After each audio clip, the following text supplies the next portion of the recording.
Let's take a look at this example problem that wants us to find all roots of this polynomial equation.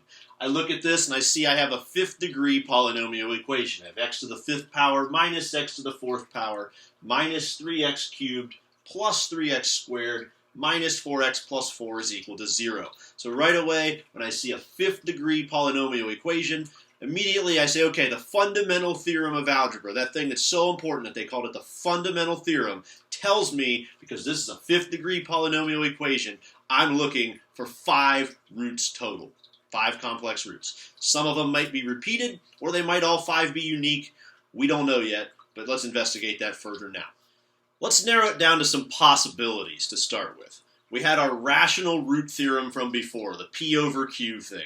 It said we could take all factors of the constant term and all factors of the leading coefficient, and we can create all these fractions P over Q to give us our possible rational zeros. So if I wanted to do that real quick, my P values from this come from my factors of my constant term. The factors of 4 are 1 and 4, or 2 and 2, of course in the positives and negatives. So my P values for this would be plus or minus 1, plus or minus 2, and plus or minus 4. Again, I don't need to list 2 twice. I know 2 times 2 is 4, but 2 is a factor. That's all I'm looking for, the pieces that could be multiplied to get that value.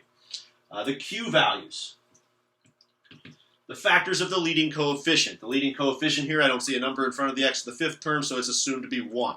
So that would be plus or minus 1. And then when I create all possible rational zeros, or rational roots, by putting these p's over the q's, well, I didn't write 1 right there, I have all of these over plus or minus 1, which is just going to produce all of those. So I have plus or minus 1, plus or minus 2, and plus or minus 4 as my possible rational roots. That's only 6 options. That's much better than where I was at before, where I had an infinite number of solutions to just guess from, where I had every number that existed in the world as a possibility. I've narrowed it down to 6 things to be concerned with. So let's go to our graphing calculator. Let's graph this function and let's see if it appears to cross the x-axis at any of our possible rational zeros, positive or negative 1, positive or negative 2, or positive or negative 4 that we've had from before.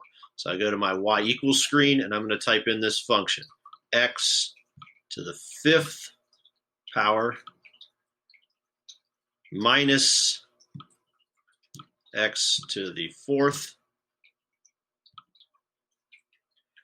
minus 3x to the third plus 3x squared minus 4x plus 4. I think I typed that in right. And I want to graph this, and I want to see if it appears to cross the x-axis at any of those values. So here's the graph. And it looks to me like it might cross the x-axis here at negative 2, possibly over here at positive 1, and possibly here at positive 2 as well. So let's keep that in mind.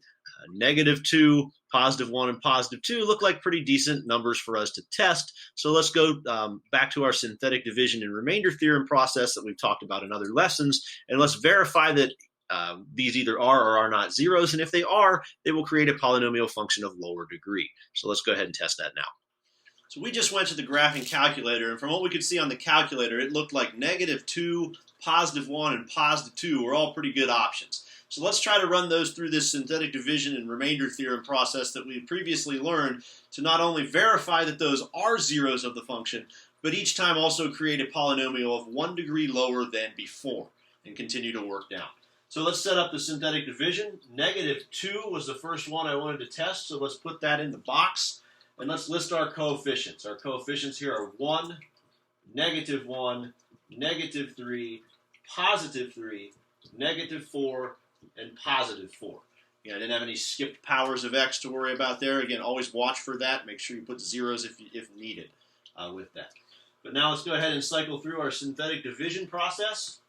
Drop your first coefficient down below the line. Negative 2 times 1 is negative 2. Add the column there, that is negative 3. Negative 2 times negative 3 is positive 6. Add the column right there, that is positive 3. Negative 2 times 3 is negative 6. Add the column, that's negative 3. Negative 2 times negative 3 is positive 6. Add the column, that's positive 2. And then finally, negative 2 times positive 2 is negative 4. Add the column, we have a remainder of 0. Yay, smiley face. So that means that negative 2 is, in fact, a 0 of this function, or a root of this equation in this instance. The other thing that this did for us is that this created a new polynomial here. The quotient, this was our remainder here, the quotient has these coefficients and is 1 degree less than the original. So the original was x to the 5th. So these are the coefficients of a new polynomial, x to the 4th minus 3x cubed plus 3x squared minus 3x plus 2. So this did two things for us. Not only did it verify that negative 2 is one of our roots, we've lowered our degree now down to a 4th degree polynomial equation. We need to keep going until we get to something that we recognize as factorable, or we get to something of degree 2, which is quadratic. Let's continue and check the next. Now let's go ahead and try to test the next one that looked feasible from our graph. I think that was positive 1. So let's go ahead and put positive 1 in the box to set up synthetic division. And here's the thing that's important. Don't revert back to the original coefficients. Use the new coefficients of the polynomial 1 degree less than the original, or else you're never going to get to something that's quadratic. You've got to keep decreasing that degree each time. So we're going to go with those new coefficients, which would have been 1, negative 3, 3, negative 3, and 2 from the end of our last synthetic division step. So let's cycle through synthetic division here. Drop the coefficient straight down. 1 times 1 is 1. Add the column. I get negative 2. 1 times negative 2 is negative 2. Add the column. I get 1. 1 times 1 is 1. Add the column. I get negative 2. 1 times negative 2 is negative 2. Add the column. I get 0 for my remainder. Yay. Smiley face. I've verified I have another 0 of this function. Not only is negative 2 a 0, or root of the equation, also so is positive 1. And I'm now even down 1 degree further. These coefficients were the coefficients of a 4th degree polynomial equation. Now these are the coefficients of a 3rd degree polynomial equation. So I have x to the 3rd minus 2x squared plus x minus 2. I recognize that right now as actually factorable, so I would, if it was me doing the problem for myself, I would factor by grouping from this point on to find the rest, and I would be done pretty quickly with that. But if you don't recognize that, and several of you might not, I'm going to go ahead and cycle through this process one more time, since I already had one more feasible option from what I could see on the graph with that. Let's continue. We had one more feasible 0. It looked like positive 2 could have been a 0 for this. So let's put that in the box and do synthetic division one more time. Again, remember, use your new coefficients that you just got after your last synthetic division problem so that you can continue to get to 1 degree lower each time. So my coefficients from last time of 1, negative 2, positive 1, and negative 2. Drop the first coefficient straight down. 2 times 1 is 2. Add the column, I get 0. 2 times 0 is 0. Add the column, I get 1. 2 times 1 is 2. Add the column, I get 0. That's my remainder. Therefore, I verified that this is a 0 of the function, or in this case, a root of the equation. Yay. Smiley face for that. And again, now I have coefficients of 1 degree lower than where I just was. I was just at a cubic polynomial function of degree 3, so 1 degree lower than that should be degree 2. So these would represent x squared plus 0x, which I wouldn't need to write, and then plus 1 for that. So now at this point, I've verified 3 roots to the equation already, negative 2, positive 1, and positive 2 by cycling through this process of synthetic division in the remainder theorem. I remember from before, I knew there were 5 according to the Fundamental Theorem of Algebra. I need 2 more. Those last 2 are going to come from this remaining quadratic equation. As it turns out, this particular equation, I don't need to use the quadratic formula to solve. I can just set it equal to 0 and use some inverse operations. But at this step, usually you would revert to your quadratic formula.